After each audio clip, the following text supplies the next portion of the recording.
What's up, everybody? Welcome to the Scoreboard for Monday, August 16th, 2021. I'm one of your hosts, Eric Sundblad.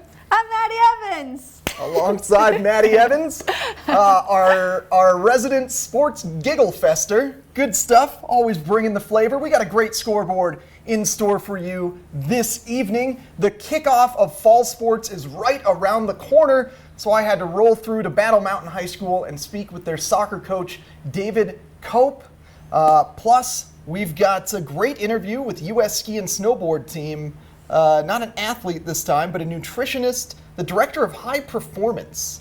It's an important role to have. That's a big role to have, especially as they're Olympic athletes, and you've got to maintain your calorie count and make sure that you're eating properly. It's all so important. Yeah, it's hard to do just as an athlete. Yes. So it's good to have somebody on your side, like watching out for you. Oh yeah, 100%. And also, you got to go on a beautiful hike. That's right. Thank you very much for that one. Good segue. I did. I hiked from Minturn up to the top of Vail off the backside and then back down to Minturn. Crazy views off of that one. Excited to get into it. Well, we're going to take a little short break here and come back with the scoreboard.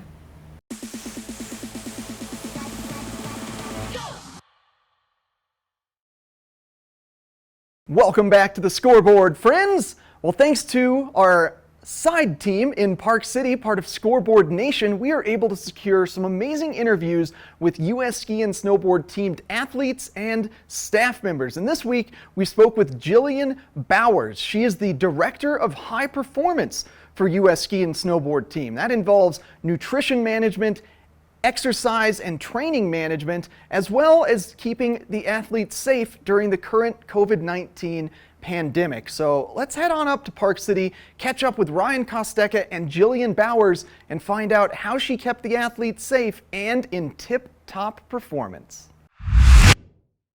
Hi everyone, welcome back to Scoreboard Nation. I'm Ryan Kostecka. Standing next to me is Jillian Bauer, Director of High Performance for US Ski and Snowboard. Jillian, thanks for joining me. Yeah, thanks. Happy to be here. Okay, so when you hear that, Director of High Performance, a lot of people don't know what that is. How would you explain it to the average fan? Yeah, so high performance basically is a integrated system of sports medicine, athletic development, strength and conditioning, nutrition, our data science and strategy commission, as well as sports psychology. So that kind of my job is to bring all of those departments together to work at our optimum level to help prepare our athletes. How difficult is that? I mean, there's a ton of athletes here, and obviously every athlete is different. How do you make sure they, each have the best psychology, nutrition that fits for who they are? Yeah, I think that, that is always our challenge, absolutely, is making sure the athletes have what they need. Our goal really is to provide a standard across all of the athletes that they have access to, knowing that we're not going to hit 100% for every one of them, and then being able to access our broader resources to pull in things to support those athletes. It's been a really tough year, you could say, with with the COVID-19 pandemic happening. How were you and US Ski and Snowboard able to navigate it? I mean, you guys did phenomenally just with the athletes as well, staying healthy. What was your goals for that, and how were you able to implement this plan that got the athletes still focused on the training? Yeah, so COVID was a really big challenge for us this last year. We lost a lot of time in our preparation season. We weren't able to get on snow and travel as much as we normally do. So our strategy really was to protect the athlete first by creating some really stringent COVID protocols. So the athletes were wearing masks, they were socially distancing, and they were really limiting their community interactions, which was a really big one. Also incredibly challenging for the athletes, for sure. It really played a big role in kind of reducing some of their social interactions that they normally have, which was challenging and probably created some mental health challenges for those athletes, but they did a great job of getting through that. We had awesome success in the program. We did 15,000 COVID tests this year. We had less than a 0.5 positivity rate in those tests. The athletes did a phenomenal job, as well as our staff, of keeping everybody safe in the communities that they visited, as well as within our own community. For you, what would you say was the hardest part of navigating COVID for the athletes? Was it, maybe the training part, they didn't get the training they want, or was it more kind of psychologically and just everything they had to go through mentally and emotionally? Yeah, I think that there's a couple different components to that. One is, we're really used to being able to travel the world pretty freely, and that was very limited this year. We had to be very specific in where we went, how we entered Europe, how many days we quarantined in certain places before we went into others. They also underwent COVID test anxiety several times a week, which regardless of how safe you've been, you always have this nervousness around a COVID test result, and those guys had to face that several times a week. So I think that there's definitely, a psychological stress component to that for sure. We did, in the end, have a great competitive season. We had a fair number of cancellations of events, which is always stressful and challenging for athletes as well. So obviously, congrats on the new role, first off, but you're no stranger to US Ski and Snowboard. You've been here for, I want to say, 15 years or so. How did you get your start here at US Ski and Snowboard, and just kind of what's been your trajectory for your career? Yeah, so I am a Canadian-trained physical therapist. I was living in Oregon, actually, and got involved with U.S. snowboarding originally. I came on to U.S. Ski and Snowboard with the snowboard team in 2005 and worked with them and traveled full-time through 2011. And then came here to the USANA Center of Excellence and have been based here within our sports medicine department in various roles, culminating in my current position. Did you think, that you would end up one day where you're at, Director of High Performance for US Ski and Snowboard, when you first started, 16 years ago? Absolutely not. It's a great honor to have this role for sure. I am really excited to lead our department as we move forward, especially through the Beijing Games. Awesome. Well, thank you so much. We look forward to, talking with you more and just seeing everything, all the influence you're having on US Ski and Snowboard. So thank you for joining us. We really appreciate it. It's a pleasure. Thanks so much. This is Ryan Costeca with Park City Television.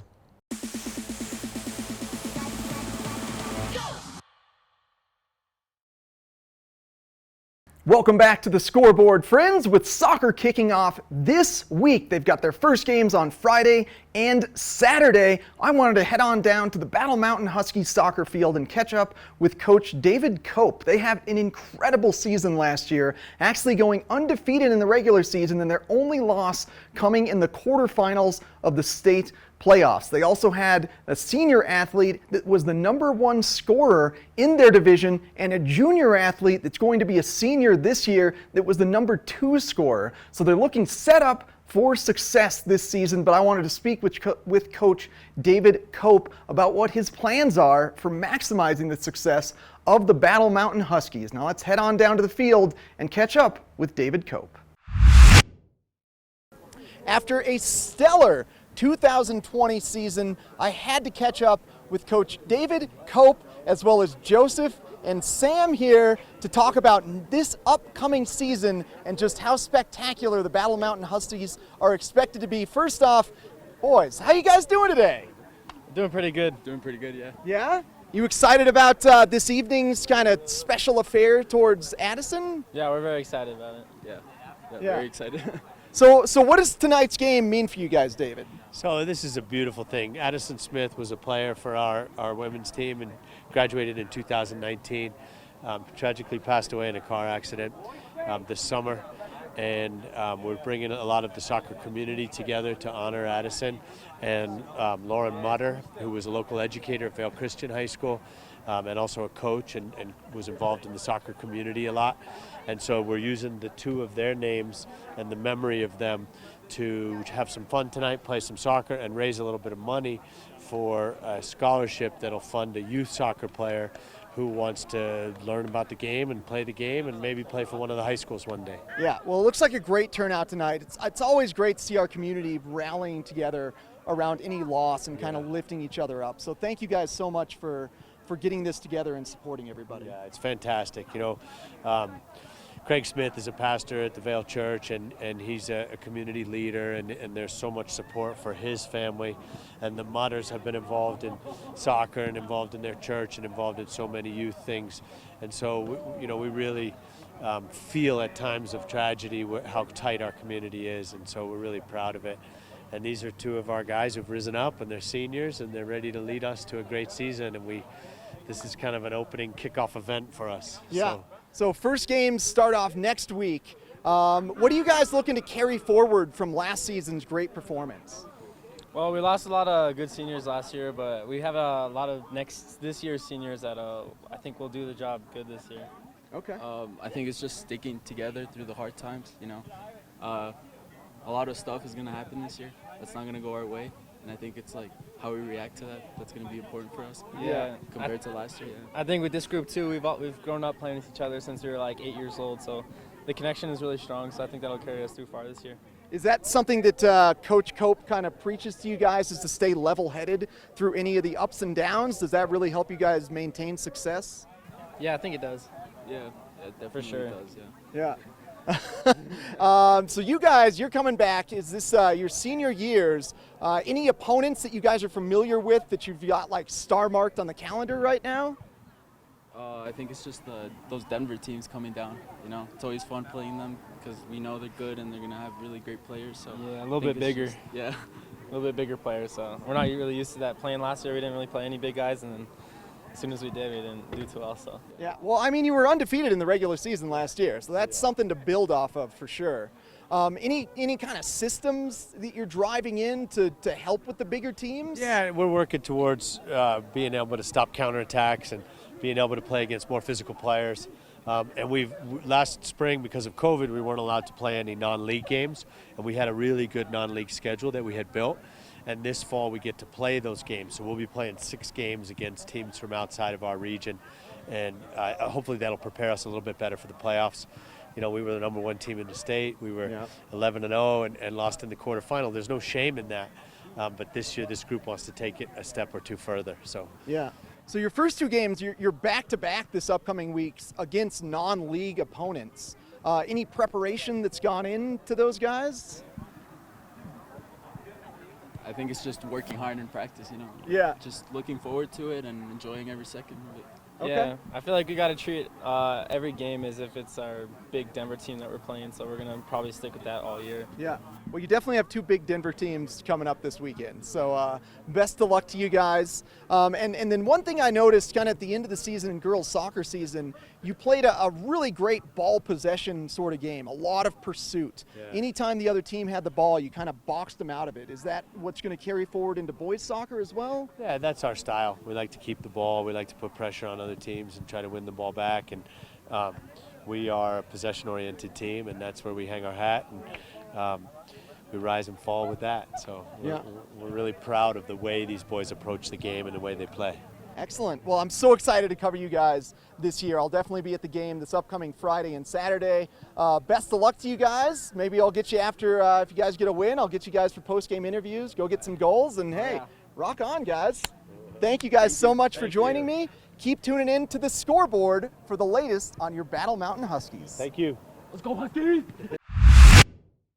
Well, big thanks to Coach David Cope, Joseph Fernandez, and Sam Koontz for joining me on their occasion celebrating the life of Addison Smith and Laura Mutter. All proceeds from that game did go to support a youth soccer player here in Eagle County to teach them the game and create the next Battle Mountain Huskies star. And as Sam and Joseph were sort of indicating, it's all about the big Denver teams for them this year. That's who they're looking forward to. That's how they're going to measure themselves against the competition. Now, they went undefeated last regular season, but as soon as they hit the big Denver teams, they got eliminated. That was Lewis Palmer in the quarterfinals last year. Now, this upcoming weekend, they've got a very big Denver team coming up. So on Friday night, they're actually facing Durango, another small mountain town team. Durango actually finished in 55th in state last year, so a little bit worse than the Battle Mountain Huskies. So let's consider Friday night's game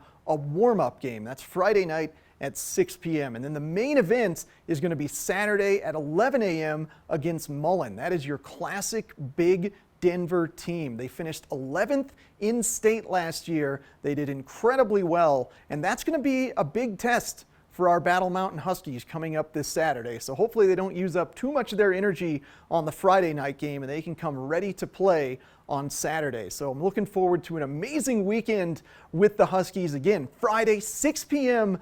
against Durango, Saturday, 11 a.m. against Mullen. Shaping up to be a great weekend. And don't forget, your Huskies golf team plays their first tournament of the year on Thursday at Battlement Mesa in Grand Junction. We got plenty of great sports coming up this week. And now we're going to take a short break. And we're going to come back and Maddie's going to give us a look at a hike that I went on this past week.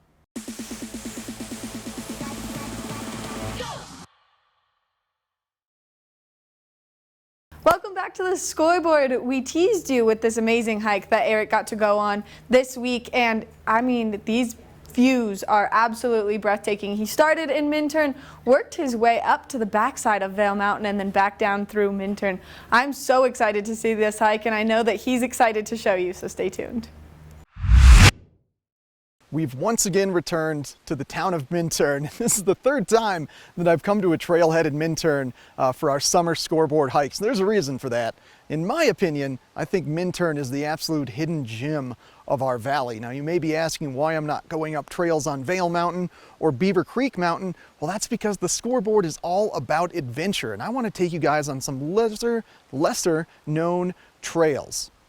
Now, we've come back to the Game Creek Trail. Now this trail we summited up to Lion's Head Rock a few weeks ago, but we're going in a different direction this time. This time we're going to be making our way up to the top of Vail Mountain. Well, almost to the top of Vail Mountain. We're going to be taking the true Game Creek Trail. We're not going to be turning off at Cougar Ridge. We're going to be continuing along Game Creek Trail. I'm going to be giving you guys some great information as we head up towards Vail on Game Creek Trail. After about 45 minutes of a fairly steep, continuous climb up the Game Creek Trail, we've made our way to not necessarily a summer intersection, but a winter intersection, no doubt. Now, some of you Vail locals that are watching this may recognize where I am currently standing now. If you don't, this is part of the Minturn Mile, if you will. Now the Minturn Mile, of course, is an out-of-bounds area. It's extremely difficult. I do not recommend it for anybody that does not have avalanche certification, has not done it before with an experienced guide, anything of that nature. So I am not condoning coming out to the Minturn Mile. However, I will be mentioning it today. With that being said, we are at the intersection of the Minturn Mile, accessed from the top of Chair 7 through a hike up Ptarmigan Ridge and out of an out-of-bounds rope. This area is kind of the end of the shred or downhill portion of the Minturn Mile, if you will. You cross over Beaver Dam and then you make your way on the trail that we just ascended down into the town of Minturn. But behind me is actually Eagle's Nest, and you can see the lift tower to the Chair 7 zip line. So if you're familiar with any of the zip lines at the top of Eagle's Nest, that is that tower that you can see behind me. And this is a wonderful place to kind of scout some lines out. If you really want to get adventurous and you are extremely experienced. I love coming on trails in the summer that I also snowboard on in the winter, because I'm constantly keeping my head up for landmarks to let me know where I'm at in the winter time if terrain ever changes, as well as cool looking lines throughout the trees. But let's continue our hike up to Eagle's Nest on the backside of Vail. This is the final intersection of the Game Creek Trail, and essentially from here you're going to make a right and work your way another 1.5 miles, and you'll be at the top of Eagle's Nest.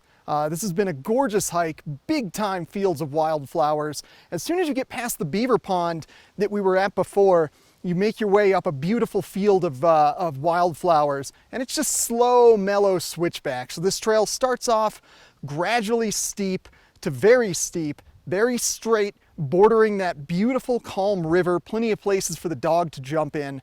You get to the beaver pond, then you start working your way up switchbacks of wildflowers, and then you get yourself to this last final intersection. Now, since this trail does come from Vail, remember there will be mountain bikers on this trail. Now, technically, hikers do have the right of way, but be kind to mountain bikers. I've been on plenty of mountain bike rides, and let me tell you, it can be tough coming around a corner when you're just trying to rip and have fun down a downhill section and then encounter a hiker who is going to be stubborn and cranky that you're not slowing down. Well, sometimes as a mountain biker, it is almost impossible to come to that stop. So make sure you just kind of got your ears out for the sound of their wheels and the sound of their gears. You'll hear them. They can get pretty loud when they're going fast. And just step aside from the trail and let the mountain biker have some fun.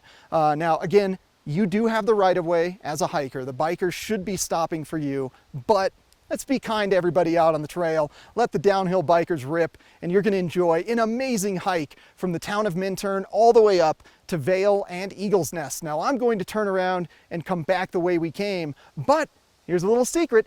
Gondola rides from the top down, totally free. So maybe have a friend park a car in Lion's Head, park a car in Minturn, and then just take a nice gondola ride down. Get some lunch at the top of Eagle's Nest, get a beer, hang out.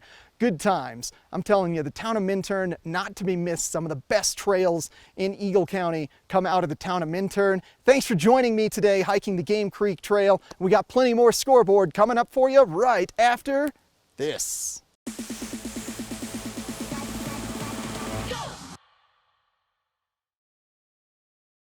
Thanks for tuning in to the Scoreboard this week, ladies and gentlemen. I've been your host, as always, Eric Sundblad. We've got plenty more fun on the Scoreboard coming up. Next week is really the kickoff of the fall sports season. We're going to be bringing you coverage of 2 Battle Mountain Huskies soccer games, as well as plenty more other sports going on here across the valley. It's been a great Monday. Hope you have a great week, and we'll catch you next Monday at 6 p.m. here on the Scoreboard. Because if you can't catch the score, you can always catch the Scoreboard.